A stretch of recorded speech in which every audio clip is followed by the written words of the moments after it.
Hello everyone, how to totes back with another new video, and in this video I'll guide you how to use AI video generator DreamFace application. So you need to download first from Google Play Store or App Store. You can see AI video generator DreamFace, this app, and then open this app. Then you can see uh, they're just giving you the tutorial. So I'm just going to, you can skip or you can tap on the try my photos.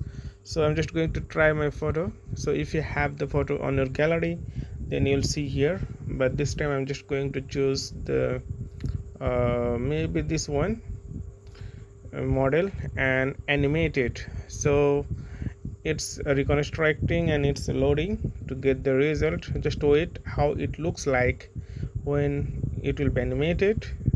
It's a original picture. Okay, then you will see like how it looks like and what is the feature. So 99%, wait for a while,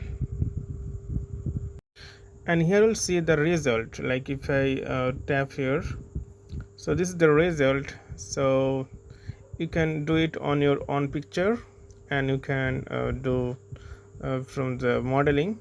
So there are a lot of feature. It's available if you buy the premium membership.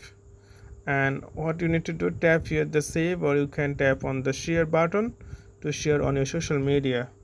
So this way you can do it. So okay friend, I hope this video is helpful. So today's normal, and see you in the next video.